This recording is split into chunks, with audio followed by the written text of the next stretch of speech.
I was just thinking about maybe you guys don't know nothing about me.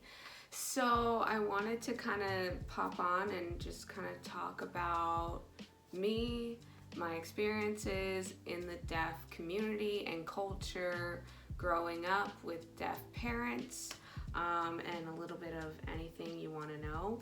Um, Maybe you're interested, maybe not, but I'm gonna explain myself just to let you know why I'm here, why I'm teaching, and why I can teach.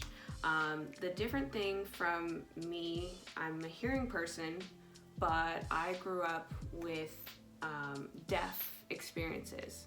Not the same as a fully deaf person, not the same as someone who becomes deaf later in life, but I grew up with the experiences of watching how people would, react around my mom and dad, and how hearing people would, put them down or, take advantage of them when it comes to like business, like buying a car or repairs or things like that. Since my mom couldn't hear, I was always talking for her. And so you can imagine like a little girl who's like 6 years old, interpreting for her mom and dad. It's tough. It's hard. And I wouldn't trade my experience for anything. I love my mom and dad. I love my language, my culture, but it wasn't easy. I had to make phone calls for my own doctor's appointments. Nobody wants to do that now, even at, as an old woman like now. But that was my experience, kind of growing up a little bit soon.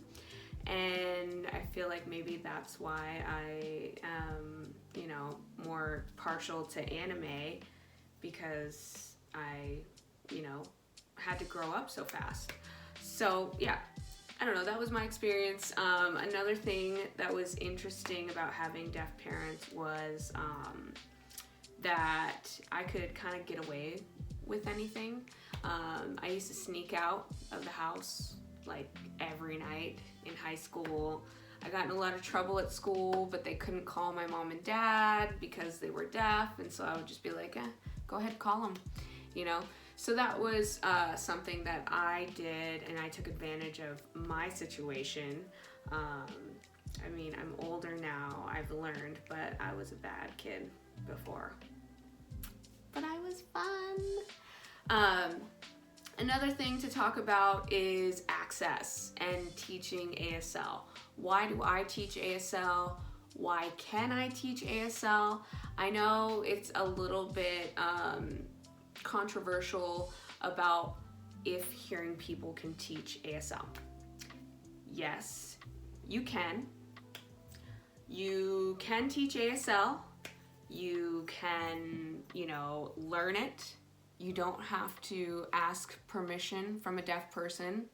Just like if I want to learn Japanese, I'm going to go online and I'm going to learn Japanese. I'm going to watch anime and I'm going to hang around, Japanese people, and I'm going to learn it.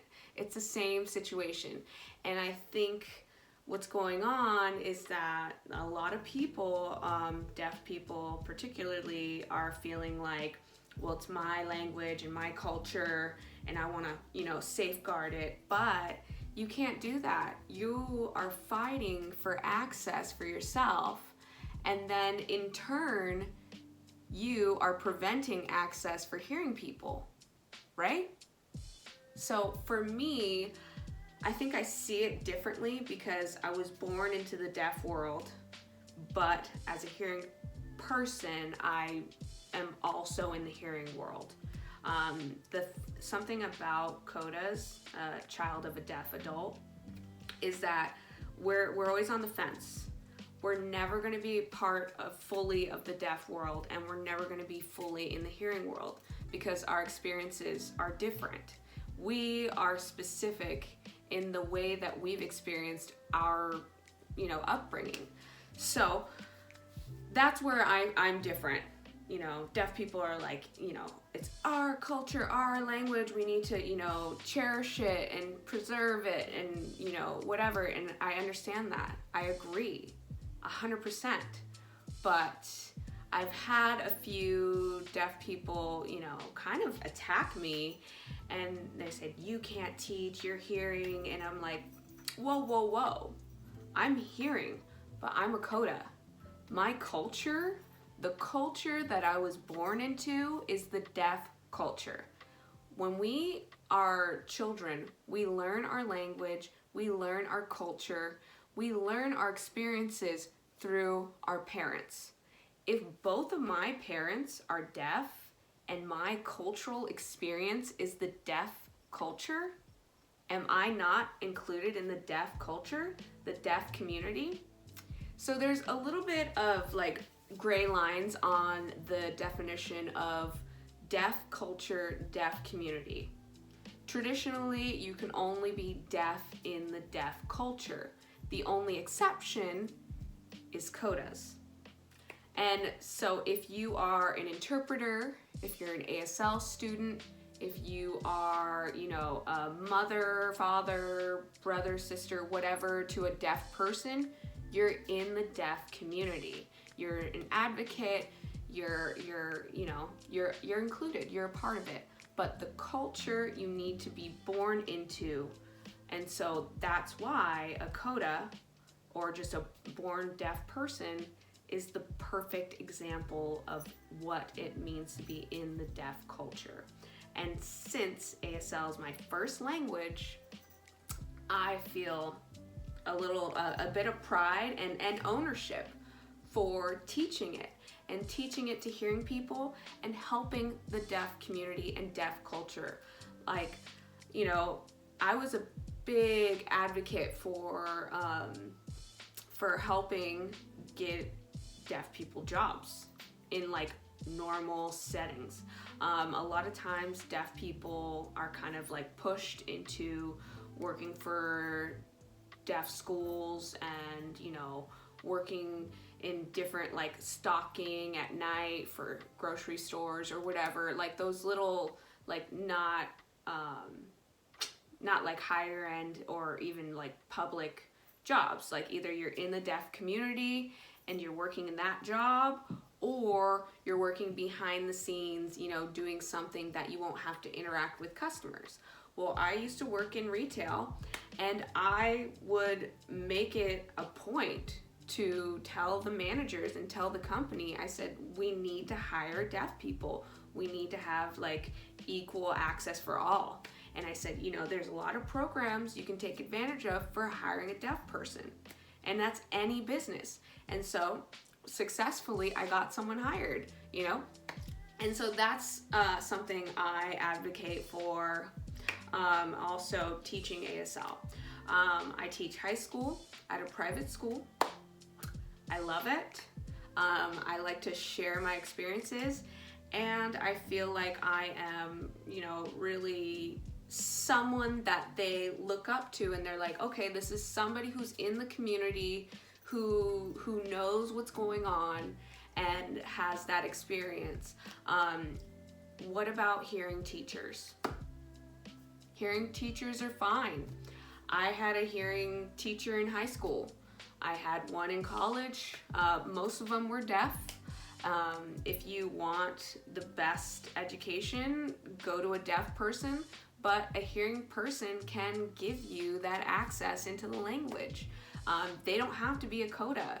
They don't have to, if they have a motivation for learning the language and teaching the language, sometimes that's better than nothing, And I understand the issue of taking jobs from deaf people.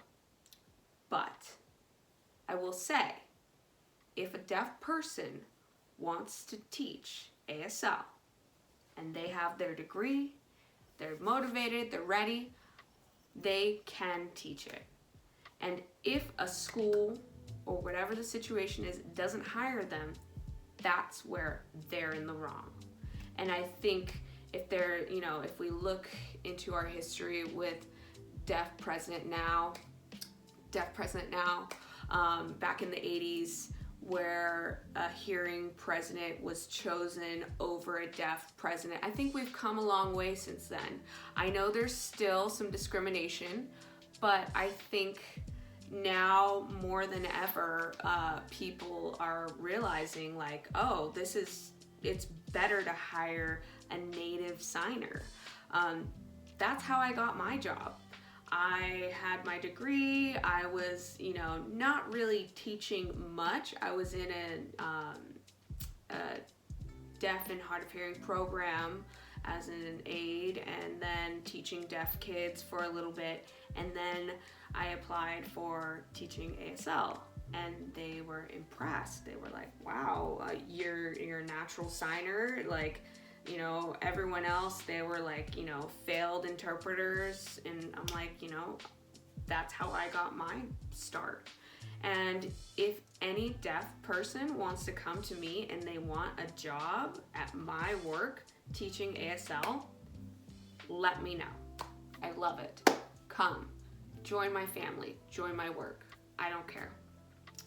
But yeah, so I just wanted to pop on and kind of explain myself a little bit, why I'm here, my experiences. I don't know. Maybe it'll let you know and get to know me a little bit better. Love you.